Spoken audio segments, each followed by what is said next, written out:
Hello, guys. Welcome to the podcast. Another episode of Gaming Gone Weird. This is episode number 34. I'm your host, Eldon Lord. You love Nicktana. Hopefully, everybody's having a fantastic day. It was about 85 degrees here in Ohio for a little bit of time, so I got to enjoy some warm weather. All right, man. I wasn't so much of a gamer today. I went out, got a little bit of sun. Spent some time with the son. We tried to play catch in the front yard. Obviously, my son wasn't having it today. He was picking dandelions, but to say the least, I'm still an Elden Lord, so it don't matter. But hopefully everybody's doing great. Welcome to episode 34. But obviously, I am not alone. I have one of my best friends here who's actually playing one of my favorite games right now. Ghost Stories. Hi. Hey, what's up? Hey, how you doing, man? Tell the people about yourself. I was trying to interrupt you and be like, "Oh yeah, Scorn's been great," but that would have been hilarious, and nobody would have laughed because Scorn is that bad. Just us, then. My name's Peter. I go by Not Ghost Stories on everything socials, and we're making TikTok content. We're making YouTube content. We're doing a boss ranking, my first ever boss ranking video right now. We're enjoying Twitter as always, man. We're playing games. We're playing new games. Lots of new games. We are playing games. Sure. We are playing. Hey, to be honest, I've been playing games, but last episode I felt like Peter felt some type of way because I said something about him not playing games, and then after the show he decided I'm gonna get Game Pass. So Ghost Stories, tell the people what you've been playing, man, that I'm super excited about and pumped since you got the Game Pass. Just finished a game that we're going to be talking about a little bit later. Right. So we'll address that when it comes to it. Been playing Psychonauts 1.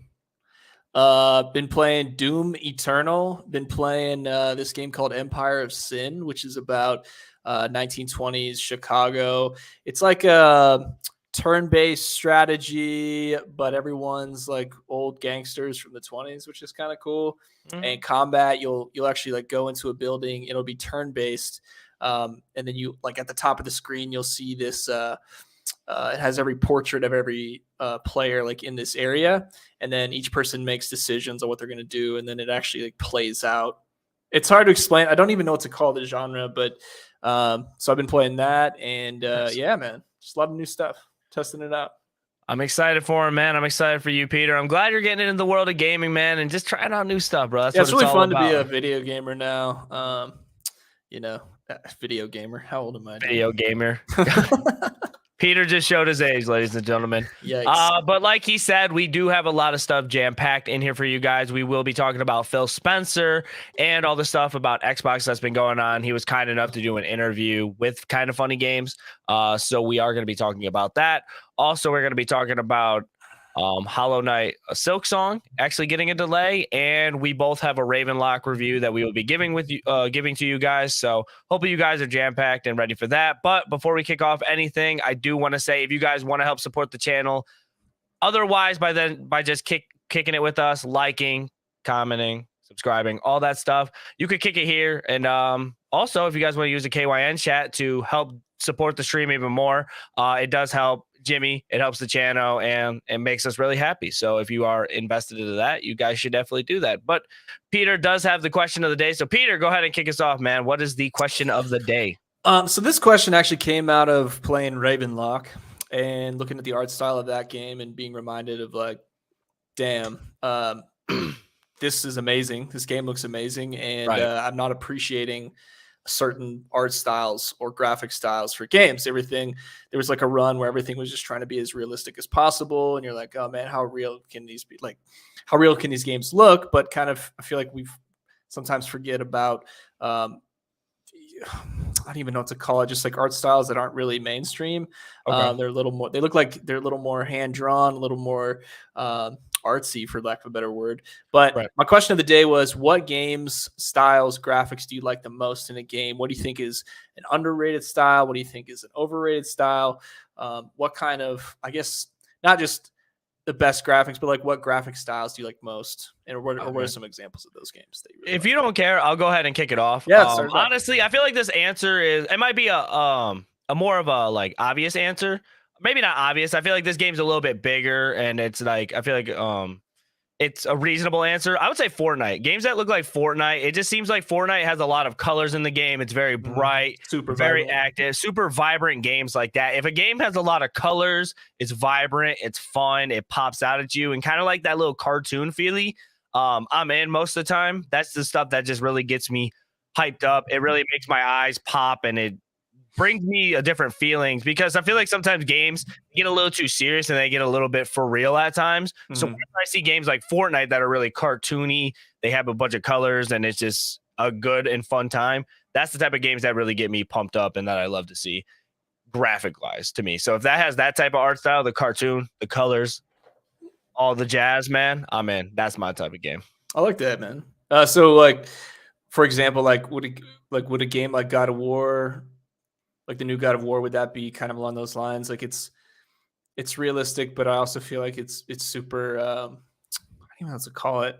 It's just like it's not like them quite going for like the ultra realistic, but it's a little more stylized, I guess. I feel like that's more of an ultra realistic game versus like Fortnite's very cartoonish, more colors, pop. Okay. But like I feel like God of War is still a beautiful game amongst itself. But Sure. I feel like when you're thinking about a game that overuses colors and like has a lot of bright stuff flashing in your face, that's gets my adrenaline going. I don't even know what to call that. It's just it's a beauty to see. I love that, man. What about you, man?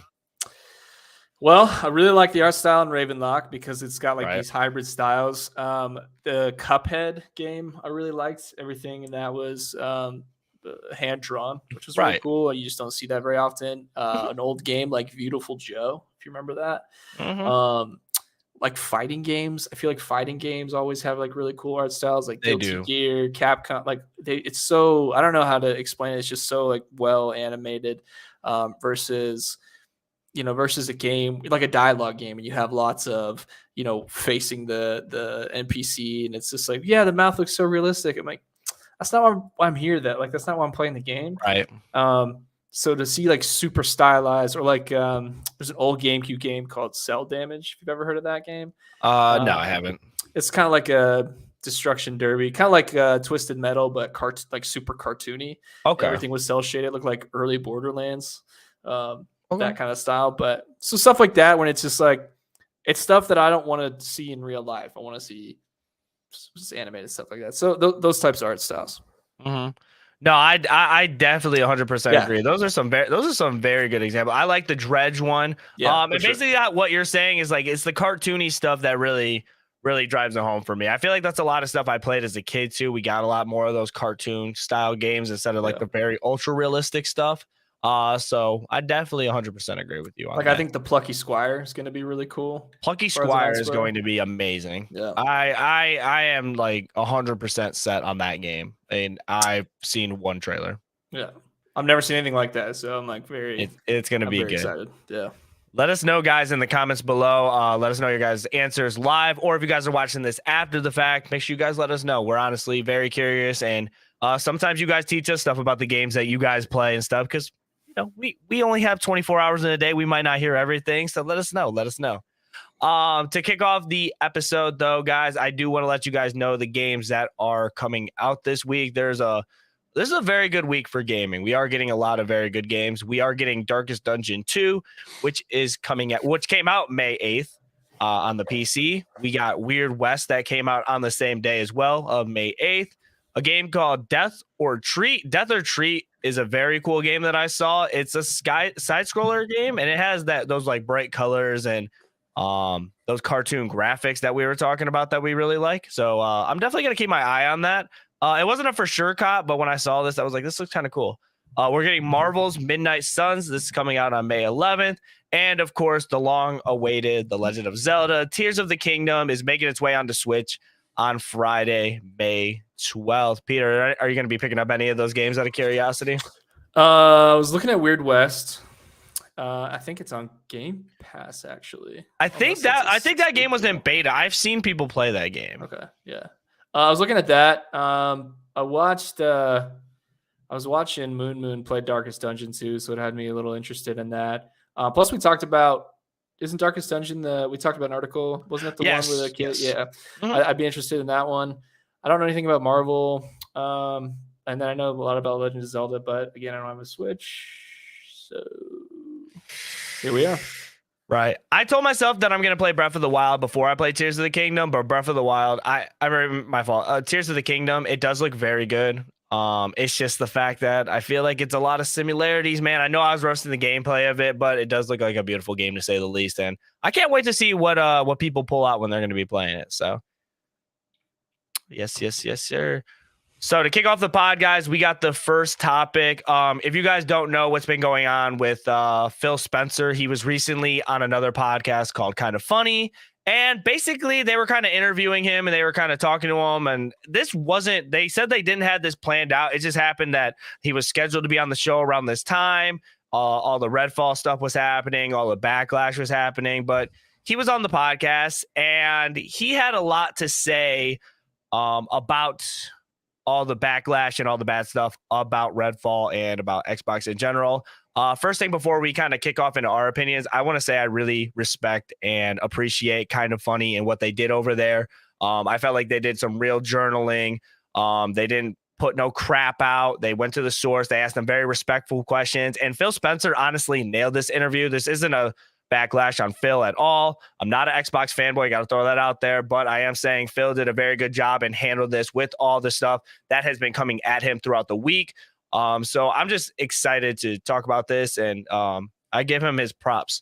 But a lot of stuff they were talking about was about how he felt about the Xbox merger not going through, the Redfall not meeting expectations. He basically explained how disappointed he is with critical responses and the way he handled the frames per second debate. And this is himself saying how disappointed he was. Said that he will fight for his teams to be creative, let them have the visions that they have, and to put out a game they actually want to make instead of just like sequels to games that already did good. He apologized for under-delivering. And he also made a comment that kind of caught a lot of our eyes was he didn't really care about the console wars. And a lot of people were very upset about that. Like, why is there no console wars? I feel like all the time it's a constant battle because we get on the internet and we bang on our keyboards and it's like PlayStation is better, Switch is better, Xbox is better. No, it's actually Atari is better or Sega. Like, you know, we always get all these like arguments and stuff like that about what is the superior console. Oh, I'm a PC gamer. But he said he's not really worried about that. He said, the main thing is about creating games that people love. Peter, I know you watched the interview. How did you feel about Phil and how he represented himself with all the backlash that he's been getting, out of curiosity? Well, I'm happy that he went on to the show. But, you know, to start, the position that he's in, I feel like he doesn't have to do those types of things. Right. If he really didn't want to, he could just not do it. He did address the Redfall stuff. You know, it was a very politically correct answer. You know, didn't blame any one person. Just said, you know, this is part of the deal. We take risks. Sometimes not everything is going to succeed. You know, a very cool, calm, and collected answer. I believed him for the most part because I don't have a reason not to believe him. But I also know that his loyalty is to shareholders. So it's just like this really unfortunate thing that happens when you get that large as a business. And we briefly talked about this, and I think we talked about this last time. I'm very anti-releasing a game before it's considered complete. I don't think that anyone's released a game that's considered complete, but there are games that definitely feel like they're done when you play them. A game, you know, I'm sure someone's going to be like, games are never finished. Okay, sure. There's always going to be bugs or issues or whatever, but some games feel done when you play them through when they first come out, and some games are clearly not, and not even close. And I just feel like money drives that, the early release of that stuff, and that's what bothers me. It's probably extremely complicated on the back end. We'll never truly know, but it's like, this feels just like one of those things. I don't know. I get you. I just want to highlight that respectfully how he stuck up for his team in the whole situation, because I feel like Arcane Austin has been getting a lot of backlash for the push of this game in the early release, man, and not deciding to push it back and all the backlash that's been going on. And he still stuck up for his team, and he said, look, this is more on me than anything. the false claims of saying the game is 60 FPS and the game wasn't even 60 FPS, which they said later down the road, but they still put in description that it's a 60 FPS game. But he stated, I did not know that. Yeah, no, it still said in the description that you can play it at 60 FPS. It's a lot of stuff that he said he's disappointed, and he took the fall for that. And I just kind of respect that the answers that he said, like, and I kind of appreciate his mindset of being like, let these guys try and do something else. They might have a game that does 80 in the review scores or 85 or 90, and then you're going to get some of those games that Metacritic will say is like a 60 for the review. He also went on and saying that if you you shouldn't be in the publishing business if you're afraid to get low scores. And I kind of just respect that opinion and just appreciate him saying that, because like he's taking risk and it's like a high risk, like, but it could pay off if it pulls out. But the high risk with Redfall, with them making a game like this, something that they're not very used to and they didn't have any experience working on, it honestly shot him in the foot. And he had to sit there and kind of just like say how he felt about that. I kind of want to get into something else. You can go ahead and say what you got to say. I was going to say, when you said like take a risk and working on a game like this, do you mean like a shooter, or do you mean just like, because it's just,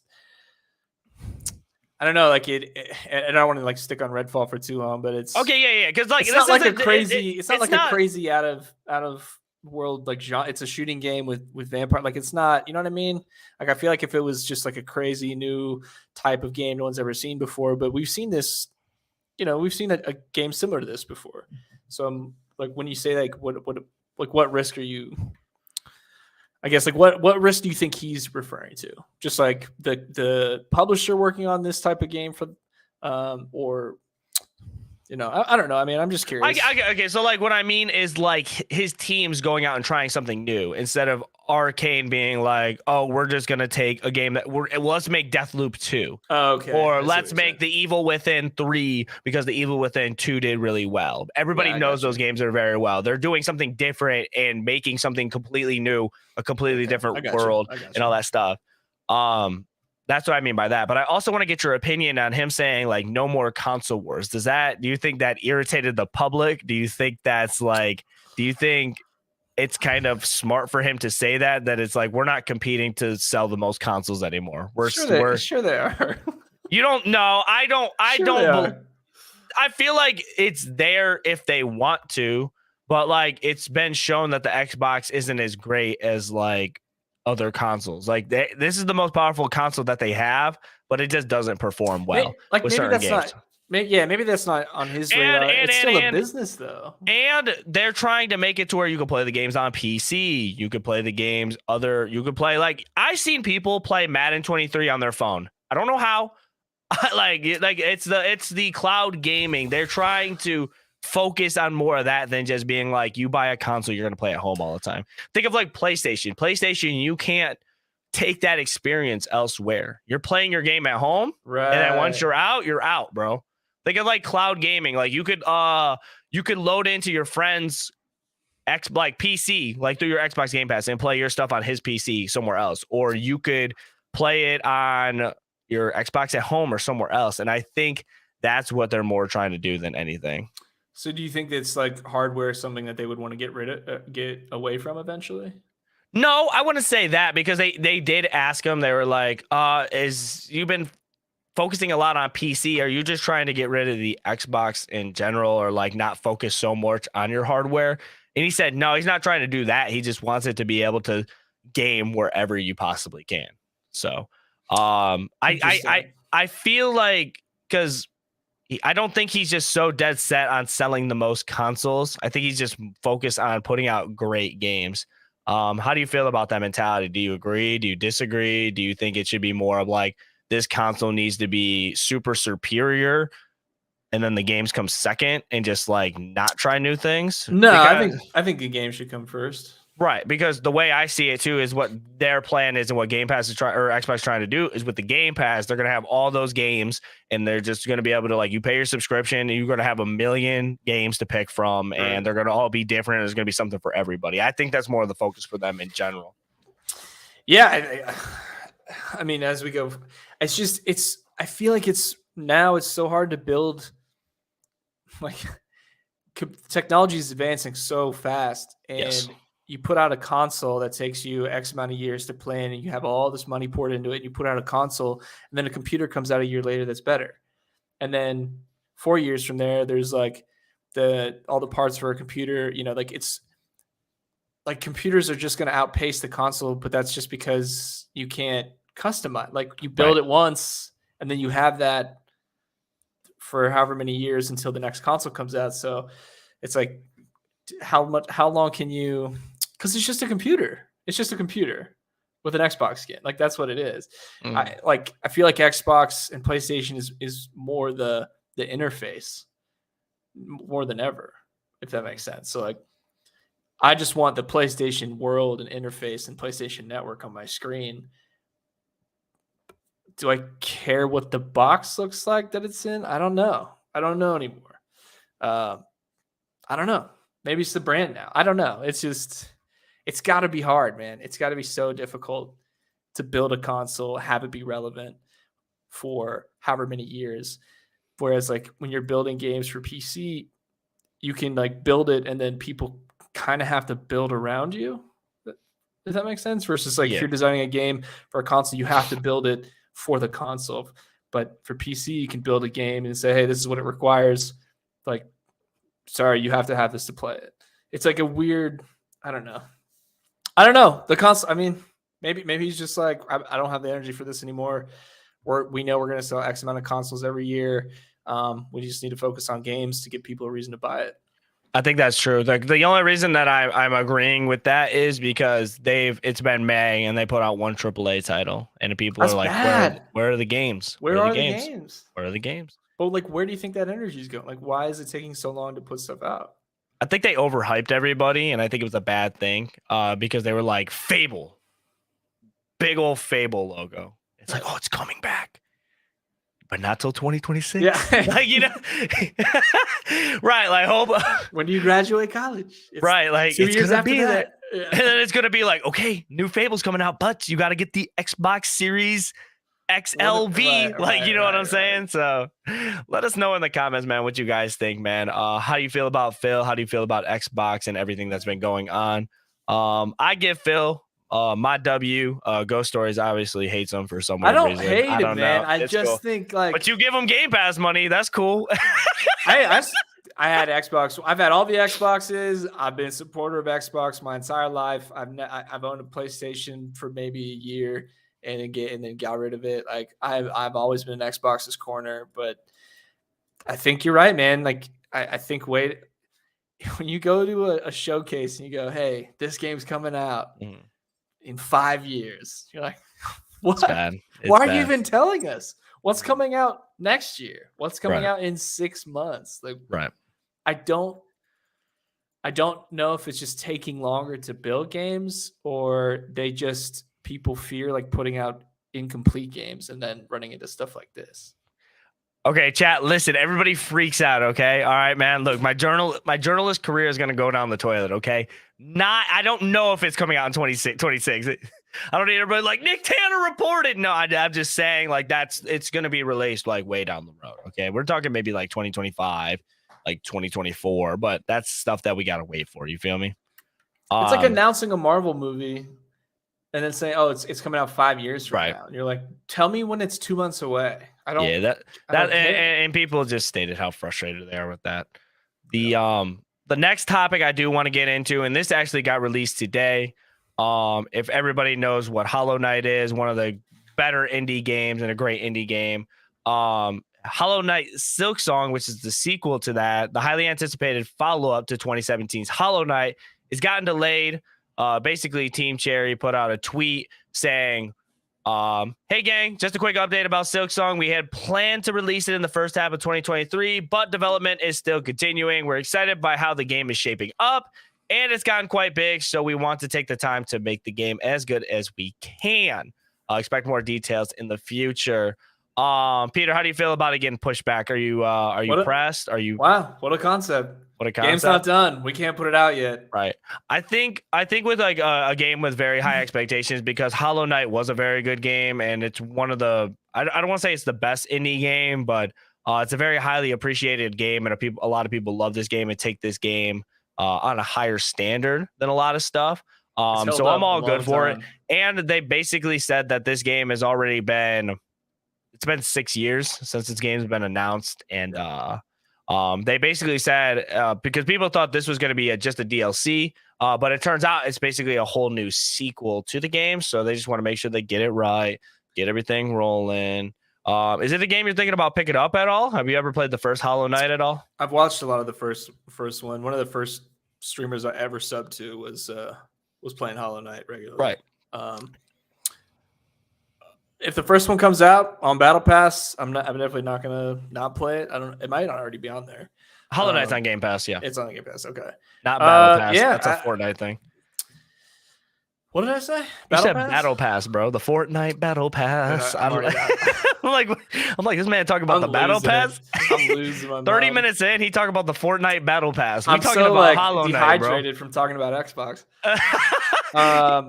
Yeah, man, Hollow Knight's cool. It's actually one of like those unique art styles that we talk about where it doesn't look like every other game. I just haven't really gone fully into those kind of like side scrolling platformers in a little bit. Definitely give it a shot, man. It has that Cuphead, Elden Ring type difficulty where you basically go in not knowing anything and you just explore the map and learn and go from there. I definitely highly suggest you play it. I played a few hours of it and honestly got discouraged because I was getting my caboose. Was it really hard?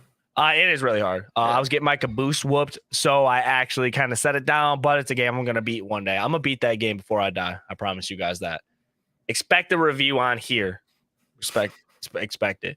Maybe not from Peter because he don't play games. Let us know, guys, how you guys feel about Silksong getting delayed. Honestly, I'm okay with it as long as they put out a very quality game and no problems. But it looks like they take their craft very well. And they look like it's going to like already just looking at the trailer, it looks like a very good game. The art style's so cool, man. Oh, I love the art style. I was very into like the merch line for it, and I've never even played the game. That was like a game where I was like, oh, it's the merch line? Merch line. Like I wanted like Hollow Knight t-shirts and like the plushes. I was like, this game's dope. Like I just like the way the characters look and stuff. Next topic, guys, that we have for you guys, The Last of Us and Wii Sports actually joining the Video Game Hall of Fame. Before we kick off this article, I just want to go back and show you guys a very phenomenal video of The Last of Us. This made the Hall of Fame, ladies and gentlemen. The Last of Us Hall of Fame. That one right there, that's the one. The sweat dripping. Oh man, this game made the Hall of Fame, guys. Man, I just want to give my my condolences and just say thank you for everything, Last of Us. We appreciate you, and I'm glad you made it in the Hall of Fame. But we're like really sleeping on this article. So like a lot of people's like, oh, Last of Us, like, yeah, great game, fantastic game. But like, bro, Wii Sports, that is a W. That is a big confirmed W. And for a game I felt like Wii Sports should have been in the Hall of Fame years ago. Yeah. Like, why now? Like, Last of Us got pushed that forward that like Wii Sports was like, yo, you got to be put in the same category as The Last of Us. I'm curious of how long they have to reach back. Actually, I did look up the what they base their criteria on to vote a game in. If I can read that off to you. Go ahead. Yeah. So it's based on 4 criteria, according to the article from the folks who vote this stuff in.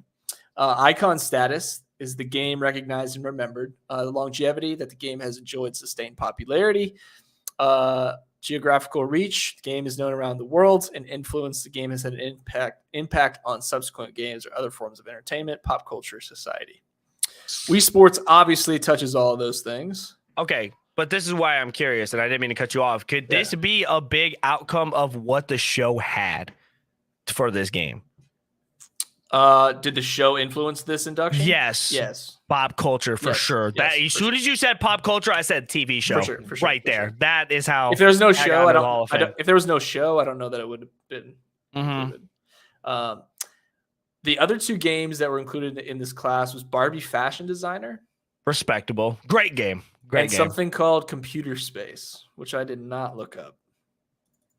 But I played Barbie Fashion Designer. I'm actually on my second playthrough, and that deserves to be in the Hall of Fame for sure. Did you do the Ken side mission? No. You didn't? It's actually a secret ending. What? Yeah, come on, bro. You can't embarrass me in front of my people. I knew it was a secret ending. You didn't have to embarrass me. And you get the Barbie mobile. And you get to stop, bro. Come on. Now nobody's going to play it, bro. Quit spoiling the game. I just work here, man. Man, another thing I want to highlight about these games being Hall of Fame games, they're both console exclusive. Well, technically not no more because Last of Us is on PC. But you can only barely. let's run the video back. Yeah, barely. It's the flying in the air for me. The woo! Dude, she's being possessed in that one. Mm-hmm. It's the sweating in the cutscenes for me. That's my favorite part. Like just having a serious sweat. Just pouring sweat. That is like, what could they be talking about? Like I don't know, man. I don't know. But I wanted to. I did want Phil Spencer before his interview. Yeah. That was during the interview. But I did want to also share the games that these games beat out for the Hall of Fame. Yes, this is huge. Listen to this, guys. Age of Empires. Very good game. Angry Birds. Crazy. Which that's not in the Hall of Fame. I think will eventually be in the Hall of Fame because it has several movies already. Oh yeah, put me on the voting committee. Call of Duty, Modern Warfare. Which one? Is that 4? I would assume it's the first one. The first one, because they made another one. Not the most recent one, but the Call of Duty. The one where you get the UAV, the airstrike, and the chopper. Those are the only 3 kill streaks. Got you. Okay, cool. FIFA International Soccer. Not Madden? Yeah, Madden didn't make the list. I don't see that. know why FIFA International Soccer is on there. It's weird. Maybe it's because it's like, I don't know. I don't understand that one because GoldenEye 007 is also on this list. Game sucked, man. Yeah, I forgot. I don't like that game. I forgot you're you. I told you I don't like that game. NBA I don't 2K? The game sucks too. Quake? I've never played Quake. I've heard of Quake. And a game called Wizardry, which I have not played. Very respectable list. Very respectable list. It's kind of crazy that all those got beat up because not giving its flowers to Last of Us, very good game, very respected game. I feel like that came out very more recently than an Angry Birds, a GoldenEye, games like that. Because Age of Empires. Think of when you think of the Hall of Fame, you think about players that played or stuff that was way back in the day. A little older, yeah. Which I'm okay with it, dude. I'm giving Last of Us his flowers, even after we keep on watching that little glitch thing. But I'm just saying, we're talking Hall of Fame when I feel like Angry Birds could have beat out Last of Us for the Hall of Fame. I think Angry Birds should definitely be in it. Candy Crush should probably be in it. I think Last of Us was first released in 2013. I think if Last of Us doesn't have a show, it's not in there. Because GoldenEye has an incredibly famous movie. It did crazy sales. Mm-hmm. I don't think NBA 2K should be in it quite yet. Quake I would consider for that for sure. But yeah, I don't know, man. And if you got to think of Age of Empires, every gamer has touched Age of Empires 2. Every single one. Even my cousin who doesn't play games has played Age of Empires. Mm-hmm. So I used to play it. With this adding on to our first question of the day, you guys get double bonus points if you guys answer this question of the day, part 2. What would be your Hall of Fame game?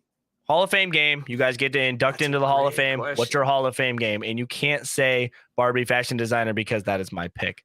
So, yeah. So that was our third topic. So we kind of talked about last week, or it was maybe 2 weeks ago, where we showed off the unrecorded gameplay trailer with the body cam footage and how real the game looked. And we were kind of going on tangents about how real these games are looking and how good these games are looking. So I have 2 trailers to show you guys today about games that are going to be releasing. Don't have release dates on them yet, but these are Unreal Engine 5 games that kind of caught my eye that I really wanted to show to you guys. The first one I'm going to show you is Chrono Odyssey, the newly announced MMO by the team over at Npixel with insane graphics that is looking to push the genre and the newest generation of consoles. This game looks absolutely beautiful. What do you say, Peter? Yes, I've seen this trailer. It's an MMO. I mean, but every trailer looks good. So as long as it looks like what's being advertised, like as long as it looks that way, and if the MMO portion of it connects well, I mean, I kind of imagine like a Diablo, but instead of a top down, you're in third person. So it looks good. It looks really, really good. So all the classes that they showed, I mean, it's intriguing enough for me to want to be at least interested in wanting to play it. If there's a monthly subscription, I don't know, but I mean, it looks cool. Can't argue it. I respect it. I respect the answer. No, I think the game looks absolutely beautiful. Just going back to the trailer, I know I keep on putting it on replay, but just look at the environment and the rain and the grassy terrains and the mountains and the time changes and everything around it just looks so good. Like that scene right there where the grass is flowing. Wow, that is chef kiss, man. That is a crazy thing for gamer, bro. Like, is it weird that I just get a little tingle inside of me and I get excited because the grass is moving with the wind and it's like we're evolving? It's great. It's like they care about motion. It looks great. Looks good. It's a trailer though. It is a trailer, but that is the gameplay trailer. So that is what you're going to expect from the game. I hope so. Why are you so negative? That was a good trailer, because stuff like Redfall happens, and then I lose faith. Okay, so like this is very off topic. You know, like how they say like toothpaste, 9 out of 10 dentists approve this. You're that 10th dentist that's like, nah. Yeah, I ain't approving that toothpaste. Yeah, and I saved lives. You're welcome. Okay, bro. Like toothpaste is toothpaste.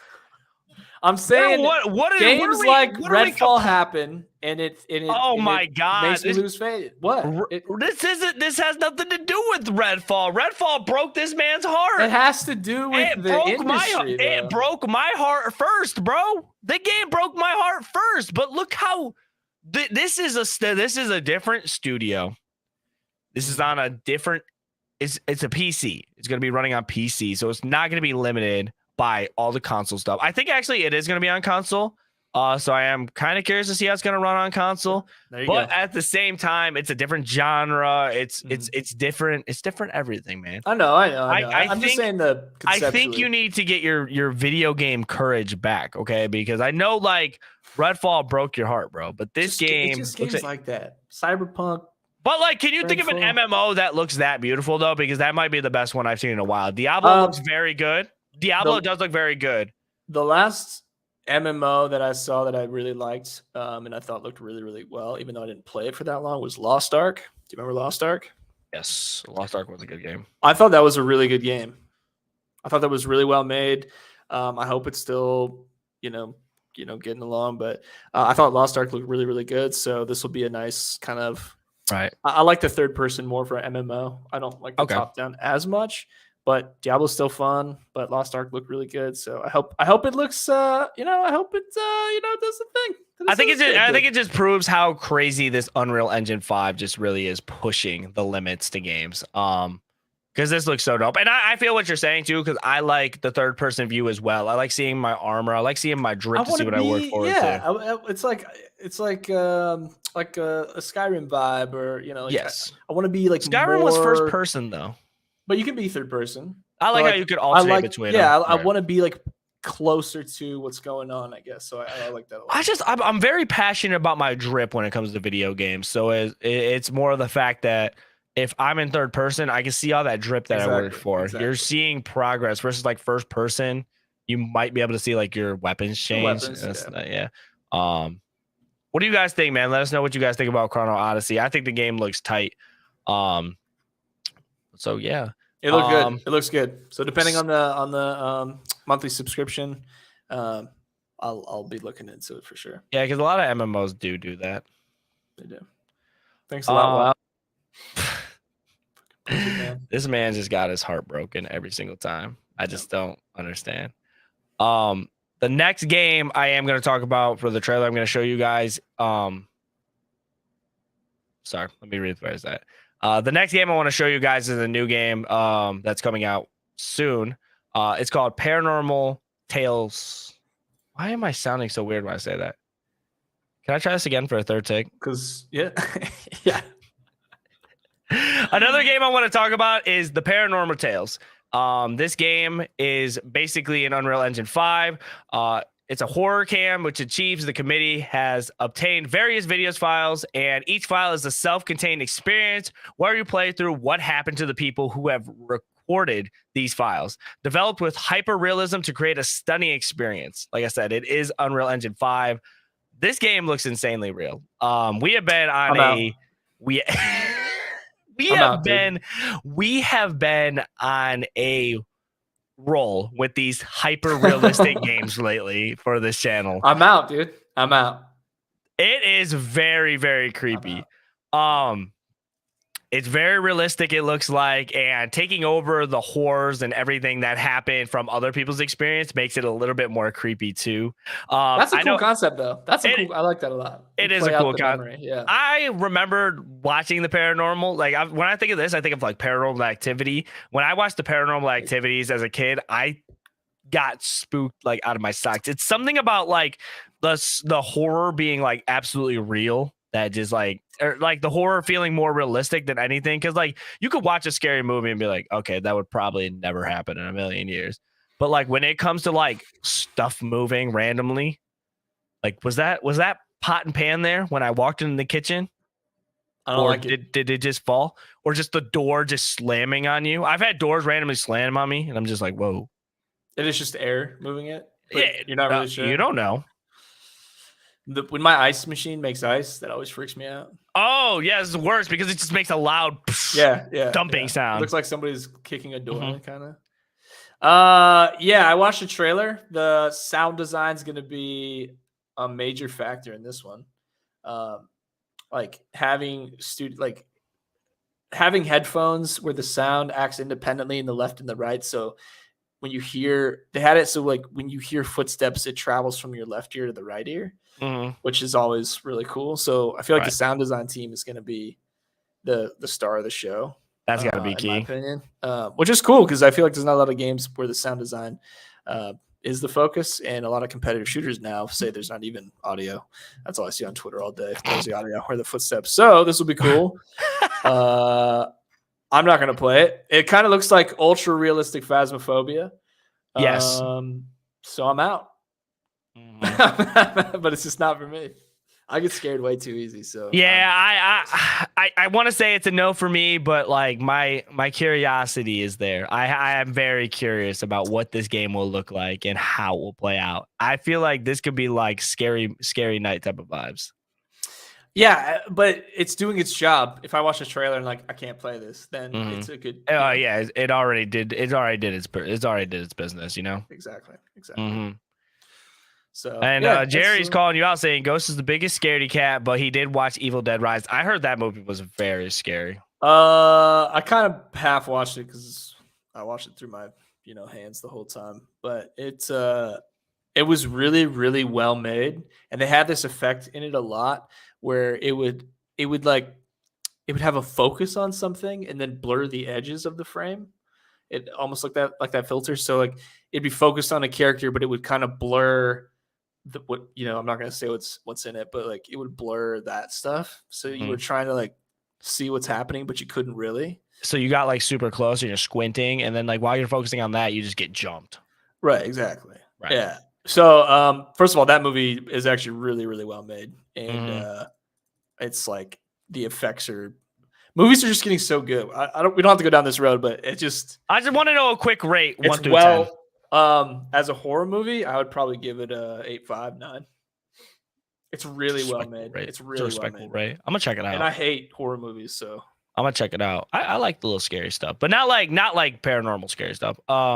Another movie that really scared me, I forgot what it's called, man. It's like The Exorcist. Those movies creep me out, but not like the very old one. I saw one that was like a newer version of that, and like the dude's just recording the whole time, and it just creeps me out. I don't like that. Let us know if you guys are into scary games, if that's a game you're gonna play. To kind of lighten everything up, I'm gonna let Peter take over this next topic. Peter, tell the people what the next topic of the day is. Are we talking about Project V? Yes, we are talking about Project V. Project V is a project that is currently being created by some familiar streamers, as you guys might know: Cypher PK, Courage JD, Nick Mercs, Ninja, and Tim the Tatman. They released a statement that basically said, and I'll read it to you: "We're a band of friends, gamers, fellow content creators that are passionate about battle royales. Since 2016, we've played every BR on the market, competed at the highest level, collectively built an audience and community of over 140 million people. We know what makes a battle royale great." And so they're basically coming to the Unreal Engine Creator 2.0. And we don't quite understand if it's a mode. It's like, from what, as I understand it, and this could be totally wrong, but it's like a game within a game. So It is going to be at least adjacent to Fortnite in some form. But it is going to be a BR that is created by those 5 content creators. What that looks like, we don't know yet. I haven't seen any videos for it. I think it's just truly been an announcement, like them interacting on Twitter. But it sounds like it's going to be a BR that is primarily kind of designed and planned out by those 5 creators, and not have an umbrella company overseeing it, from what I understand. Again, I think it's something to do. I think it is involved in the Fortnite world in some capacity. We just don't know. Like we were talking about earlier, is it going to have Fortnite items, maps, all that stuff? Are they going to be building the map and it has just like Fortnite mechanics and items within the map? Probably a mix of both would be my guess, but we'll see. Yeah. So, basically, to just touch on everything, like he said, I think it's very cool that they're building a game just amongst themselves. That, like they said, they play battle royales for most of their careers when it comes to gaming. Nick Mercs, he's on the Apex. Tim the Tatman, he does a lot of Warzone. Ninja, Cypher, they're still in that Fortnite realm. I don't know what Courage plays nowadays. I'm pretty sure it's still Call of Duty, if it is anything. So they know their battle royales. They know what they like. They know what consists of a good battle royale. You kind of just take a little piece from here and there and everything. And they can put out like a very good game. They're going to be using the Unreal Engine that is inside of Fortnite. So like they have like a Fortnite creator that they can basically create a game within a Fortnite. How that looks, we don't know. A lot of information really hasn't been said about it, and a lot of people really don't know exactly what it is. Just take it as your top creators, like on Twitch and YouTube, coming together that you've watched, like, because we've all watched Ninja because we all had our Fortnite phase. Like Nick Mercs and how competitive he is, and Tim the Tatman when he just fall damages everywhere. So they're coming out with a game, and I'm curious to kind of see what it's going to be like. Because I feel like they all have like different play styles, and they I wonder how that's all going to mesh together in like all of their opinions. It feels like this really cool next step opportunity that creators have now, where they can get into creating a game in the space. Like Doc's doing his thing with Dead Drop, I think is what it's called. Yes. They're going to work on Project V, whatever that looks like. Again, I'm not like entirely sure how it's going to work. Yes. But maybe this has never been done before. And so they'll be first to the market with it. But hopefully this opens doors to kind of like the next gen of top creators. And maybe we're just going to get like this really cool library of creator made games, which could be cool. We'll see. Cool. But yeah, I mean, they're always doing something. So I'm excited to see it. I'm excited to see what it is too, man. It's always good to have good games, and especially made by people who actually play and enjoy the games. I'm definitely going to be checking it out. Let us know what you guys think about Project V. I'm definitely down to see what it's going to look like. I'm just curious if it's going to have that Fortnite that Fortnite kind of style thing. And then also, as Illis said, that Shroud is making a game as well. So I'm guessing this is a lot more common than what we're seeing. So yeah, maybe there's just a lot of stuff we haven't seen yet. But I mean, I'm sure Shrouds is going to be a shooter of some kind or an RPG, one of the two. Shroud plays a lot of Valorant nowadays. Counter-Strike is probably going to be a tactical like that. Hey, if it's good, it's good. I'm excited, man. It's good for the industry. It's like, it's a good thing. People going independent. I like it. Guys, before we get into our last topic of the day, we are going to be doing a review for our last topic. I just want to say thank you guys all for being here. I really appreciate all the faces and all the beautiful people that I keep on seeing in here, man. You guys mean the absolute world to us. If for anybody that's new or anybody that's watching this after the fact, like I said, you guys can check us live 8 p.m. Eastern every Wednesday, where we talk about everything in all gaming and everything that you guys need for your gaming needs. Seriously, you guys mean the world to us, and we appreciate that. Make sure you guys sub to the channel to check out all the Know Your News channels that we have on here, and make sure you guys don't miss us as well.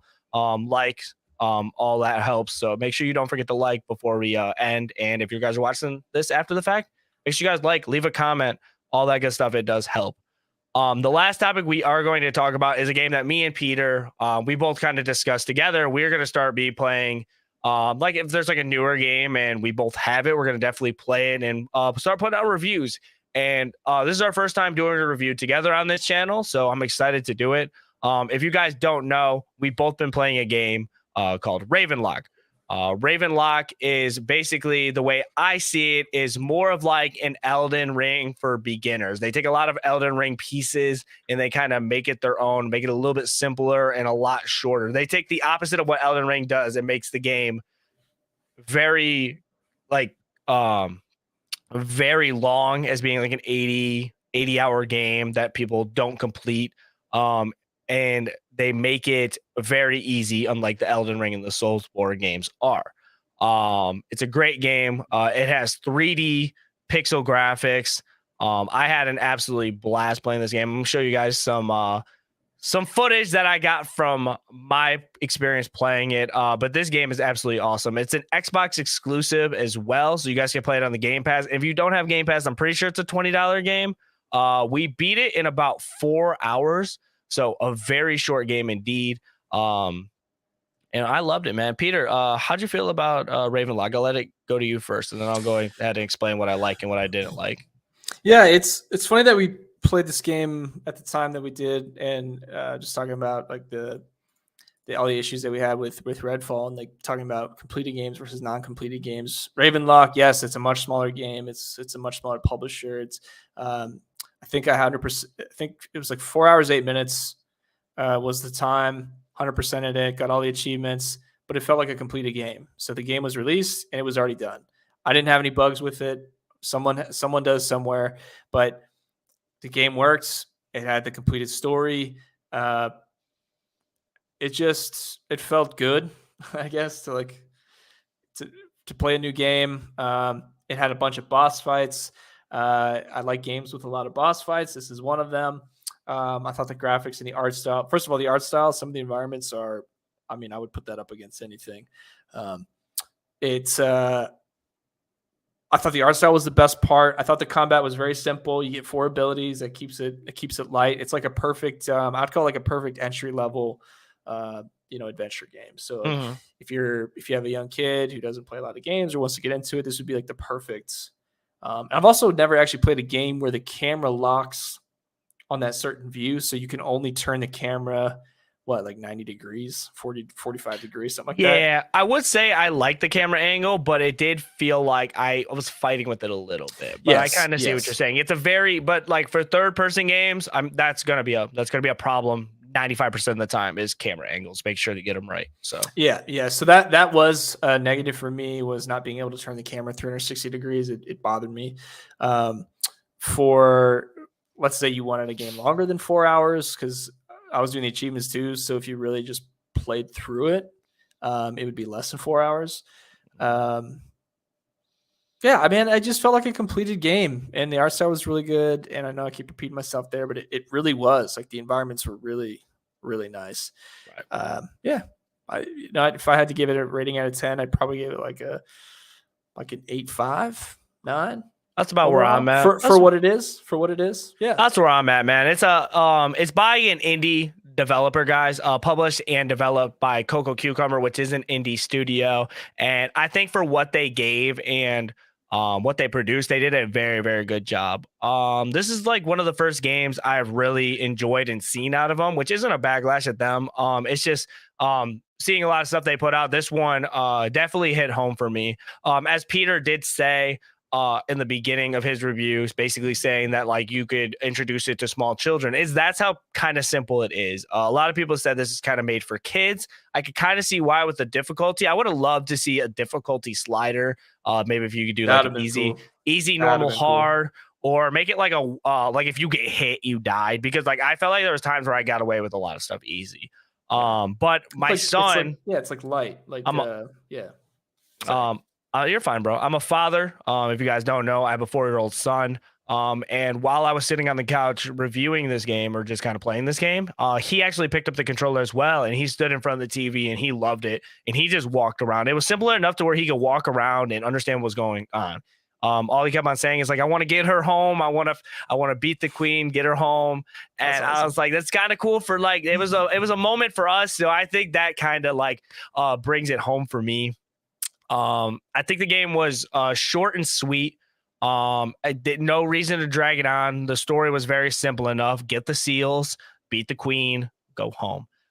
Which is very cool to me. Very simple. The boss fights were like a masterpiece. I feel like a lot of even like AAA titles and a lot of other games, they don't really focus on boss fights. This one, everything had like a theme. The boss fights fit a theme. You're going to fight the mushroom boss in the forest, or you're going to fight a knight in front of the castle, or you're going to fight a Venus flytrap in front of the greenhouses.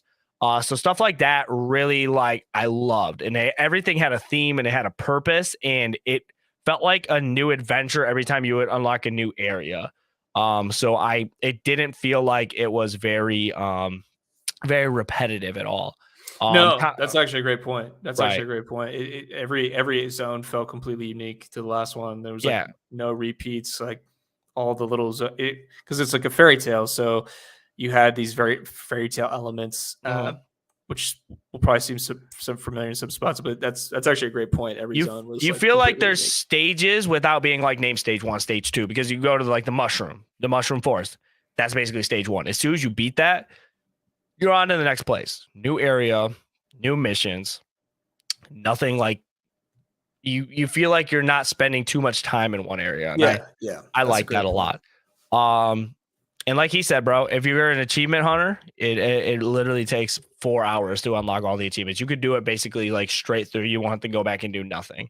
You could beat it in one stream, get all the achievements in one stream. The only thing I did have a problem with was the RPG system. It felt a little too basic, but like I said, if they're going for that difficulty and they want to make the game easy, I don't think they said it was implied to be for like a younger audience. But if they definitely wanted to make the game easy for people to pick up and just enjoy the story and the graphics and the visuals and all that stuff, then I understand why the RPG system was the way it was.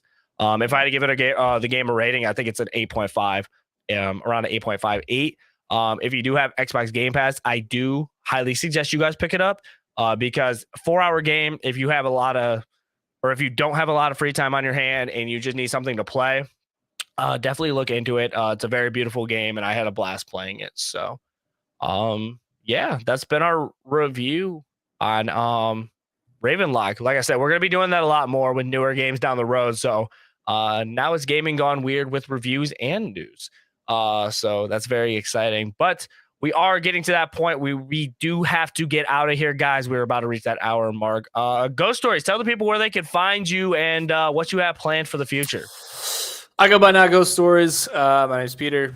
You can reverse that. My name is Peter. I go by Not Ghost Stories on everything social. Yes. So again, still making content on YouTube, TikTok. You can find me on Twitter and random streams throughout the week on Twitch. Awesome, man. Guys, I have been your host. You love Nicktana. You guys can call me Nicktana, though. I seriously appreciate you guys and love you guys to death. You guys are awesome. You guys always bring energy, and that makes my day. I am a video game reviewer, journalist, all that good stuff. So if you guys want to catch more of me, make sure you guys follow me on Twitter. I like talking about my opinions about games.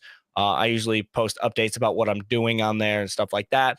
If you want to see more video game reviews that aren't posted on here, make sure you guys check me out at YouTube at YouLoveNickTana and on Twitch, where I'm playing the newest games and games that I just want to experience or may have missed. I'm always playing something different on Twitch, so make sure you guys check that out as well. Other than that, guys, thank you guys for being weird with us, man. Be safe. Tell someone you love them. I'll catch you guys next week for episode number 35 of Gaming Gone Weird. We are out of here, man. Enjoy the rest of the week. Tell someone you love them and go play some games, guys. We're out of here.